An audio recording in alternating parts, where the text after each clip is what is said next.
Hello ladies and gentlemen, my name's Wraith, and today I'm going to be going over how to win with Ringwraiths. Now Ringwraiths are probably hands down my favourite models in the game. I absolutely adore them, I love their sculpts, and I do like their rules, and I always try and fit one in my evil lists. Knowing me, I am a very evil player, so Ringwraiths, they're, in my opinion, probably up there in the top 5 of must-brings in an evil list. The reason for it is because they've got so much flexibility, they can really annoy your opponent, and you've got so many options. They're so versatile. By that I mean you can either go for the bog standard Ringwraith. 55 points is the cheapest they come, but that is no might, 7 will, and no fate. So, not great. But, if you don't care about that and you just want them to splash out on the spells and do certain things, why not? That's really cheap. Really, really cheap, and they've got some powerful spells. They've got Transfix, Drain Courage. They go off on a 2+, for Drain Courage, Transfix on a 3+, Compels a 4+, Black Dart, Instill Fear, and Sap Will, all on 5+. My favourite 2 spells is the Sap Will and Transfix, because it is such a wombo combo. And if you're not playing big point games, you can bring a tiny little Ringwraith. Why not? Because you only need to Sap Will once, ideally, because that gives the hero you're sapping Will of 2 options. They can either use Will of their probably 3 to try and deny it and resist it, at which case they could still fail to resist it and then lose the rest of their Will, or they can let it past and you've got D3 Will to sap. It's a win-win for the Wraith if you get it off. All you need to do is roll a 5+. A 6 is ideal. So I'd probably try and chuck an extra 5 points on to make them a nice round 60-point Ringwraith to have at least 1 might. You want to add 1 to the roll result for your Sap Will. If you don't use it for that, then you can use it for a Channel Transfix. Now the Channel Transfix is pretty nasty. Okay, now we've sapped their leader's Will, I'm going with their leader. I do this a hell of a lot. This is my anti-hero killing list with Wraiths. And I'm just telling you this now just to get it out of the way, because I've covered it before on the channel, but just to get it out of the way. If you sap Will, say Thranduil, who I did it to not too long ago, I managed to get rid of all his Will, okay? In the next turn, because I waited, I didn't jump onto Thranduil yet, I waited for the opportune moment where I thought, right, I can get some good charges on this guy. I transfixed him, channeling it, on a 3+. And it doesn't matter what, as long as I roll 3+, he's transfixed and it's channeled, and he can do nothing about it because he's got no Will left. And that means he's half his fight value, he can't strike, he can't use any heroic activations or abilities or anything like that. And he just got doggy-powered by my leader and a bunch of half-trolls, so yeah. But you can do that with anything. If you've got Aragorn, this works for Aragorn as well. King Elisar, I don't care who you are. Okay, Aragorn Strider, Legendary Legion, Return of the King. Hi there, Strider. I'm going to sap your Will. Next turn, I'm going to transfix you, and I'm going to jump you with a bunch of Morannon Orcs at strength 4. He's going to die. He is almost certainly going to die. He's got 3 Will. Sorry, it's 3 Fate, but there's a good chance he's going to die, especially if you've got a decent hero on him as well. And if he's on a mount, even better. Yeah, it's trap, double attacks for everyone. They're going to die. That is my main tactic with dealing with big, heavy-hitting heroes. Okay, there you go. So, that is one tactic you can use with the Wraiths. And that's the bog-standard Wraith. Any Wraith can do that. You don't have to spend a lot of points on that. You don't need the Witch King at 150 points on a Fellbeast to do that. You can use, literally, a 60-point Ringwraith to do that.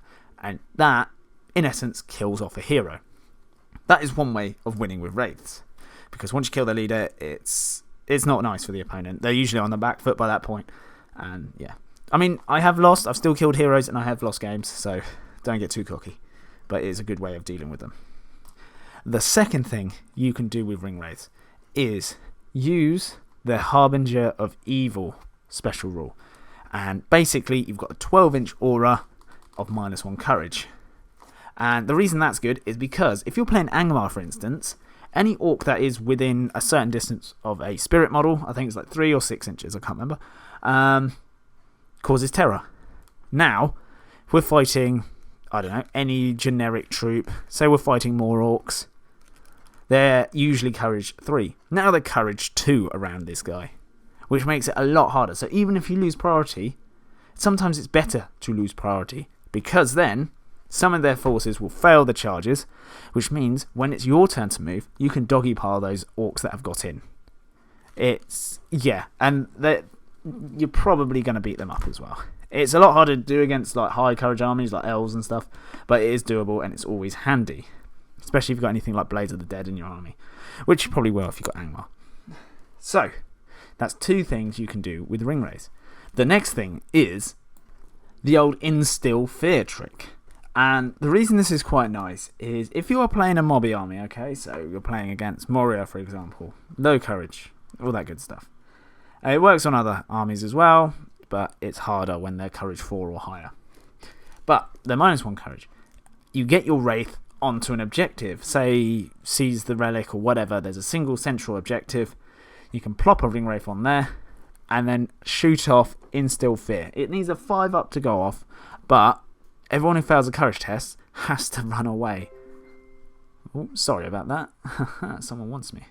Anyway, this also works for hold ground because it's all about having like models within near the center objective.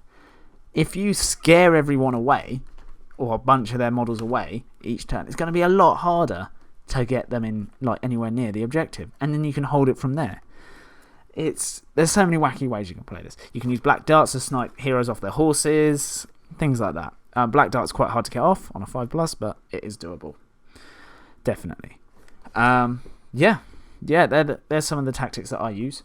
Along with, you've got the named wraiths. So, going backwards for no particular reason, we've got the Betrayer, who buffs everyone with his Master of Poison's ability to reroll all failed wounds if they've got poison weapons. And plus he's got Bane of Kings, so he's rerolling to wound at strength 4. He's only got 1 attack, but just saying, if you stick him on a Fell Beast, he can have 3 attacks, 4 on the charge, 8 when you knock him prone, all rerolling at the strength of the Fell Beast. So yeah, that's absolutely horrific. Okay, I've recently just got a Fell Beast and I'm trying to decide what Wraith to put on top of him. Let me know your opinions down in the comment section below, if you've got an opinion. Which one's best on a Fell Beast? Don't say the Witch King, because the Witch King will already be there, because I'm going to magnetize the neck so I can have the Witch King plus another one. Okay?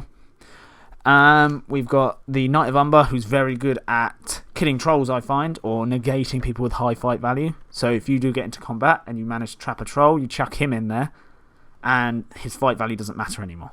So that's quite handy. Plus he can nick their strength, attack values. He's really killy and awesome. The Undying, we've got. Basically what he does is he can use will points in the same manner as fate points. Seems pretty harsh. And he gets will points back after each magical ability you cast off. So he pretty much is Undying. So he's great as a leader, because we all know Ringwraiths die quite easily. We've got the Shadow Lord, who is absolutely brutal.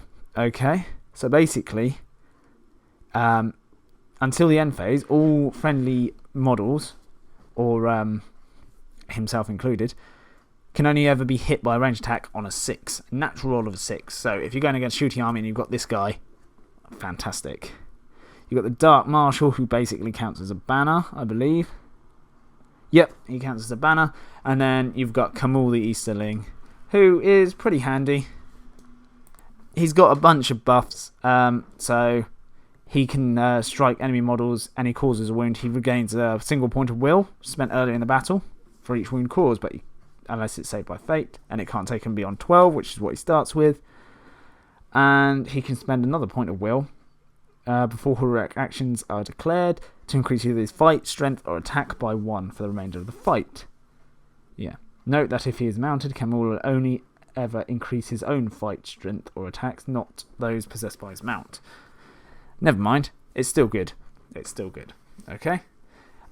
So yeah, there you go. There's a bunch of things you can do with Ringwraiths. There's a bunch. And you can tailor them to your army. I love the Betrayer. I love the Knight of Umber. They're the 2 main ones I tend to use because they go with my armies. But, you know, any Wraith you want. They can all do the spells. I mentioned before, so you can still do all the tactics I mentioned before on how to kill heroes, how to deny enemy getting to certain places, how to snipe horses, things like that. But you've got additional things to help you out. I hope you enjoyed this video anyway. That's all I've got for you for now. I will make another Wraith video at some point because I love Ringwraiths. But tell me in the comment section down below, which Ringwraith is your personal favourite? Even if it's just the bog standard 55-point Wraith. That's fine, okay? Because I can see why people would like it. Let me know, and do let me know which Wraith you think I should put on a Fell Beast, because I'd love to hear people's opinions, and just let me know what you thought of the video. Anyway, that's it from me. I hope you have an absolutely fantastic day, and I'll see you in the next video. Goodbye.